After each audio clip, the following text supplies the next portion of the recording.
Hello, मेरे YouTube channel पर आप सभी लोगों का बहुत बहुत स्वागत है। इस प्रकार की रोचक कहानियों को सुनने के लिए मेरे चैनल को लाइक, शेयर एंड सब्सक्राइब कीजिए। तो आइए शुरू करते हैं कहानी के साथ। भगवान बुद्ध एक गांव में उपदेश दे रहे थे।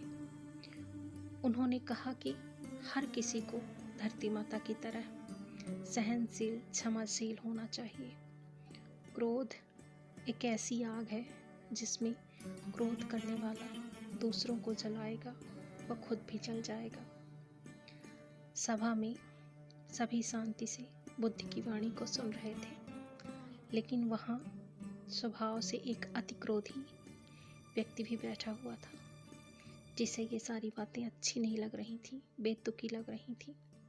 वह कुछ देर ये सब सुनता रहा, फिर अचानक ही आग बबूला होकर बोलने लगा, तुम पाखंडी हो, तुम बड़ी बड़ी बातें करना जानते हो, यही तुम्हारा काम है, तुम लोगों को भ्रमित कर रहे हो, तुम्हारी ये सब बातें आज के समय में कोई मायने नहीं रखती हैं। ऐसे कटु वचनों को सुनकर भी बुद्ध शांत रहे।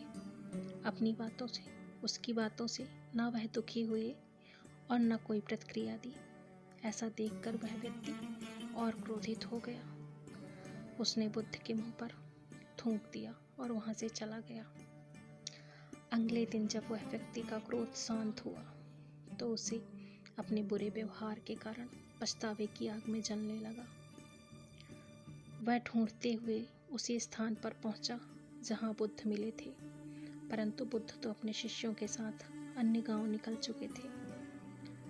व्यक्ति ने बुद्ध के बारे में लोगों से पूछा और ढूंढते ढूंढते वहाँ पहुँचा जहाँ बुद्ध प्रवचन दे रहे थे। वहाँ पहुँच गया। उन्हें देखते ही वह उनके चरणों में गिर गया और क्षमा याचना करने लगा, मुझे माफ़ कर दीजिए प्रभु, मुझे माफ़ कर दीजिए। बुद्ध ने पूछा, कौन हो भाई तुम? तुम्हें क्या हुआ? तुम क्यों क्षमा मांग रहे हो? उसने कहा, क्या आप भूल गए हैं? मैं वही हूँ जिसने कल आपके साथ बुरा व्यवहार किया था। मैं शर्मिंदा हूँ। मैं मेरे दुष्ट आचरण की क्षमा याचना करने आया हूँ। बुद्ध ने प्रेम पूर्वक कहा, बीता हुआ कल तो मैं वहीं छोड़कर आ गया हूँ। तुम अभी भी उसी में अटके हुए हो। तुम्हें अपनी गलती का आभास हो गया, तुमने पश्चाताप कर लिया, तुम निर्मल हो चुके हो। अब तुम आज में प्रवेश करो। बुरी बातें तथा बुरी घटनाएं याद करते रहने से वर्तमान और भविष्य दोनों बिगड़ जाते हैं। बीते हुए कल के कारण आज को मत बिगाड़ो।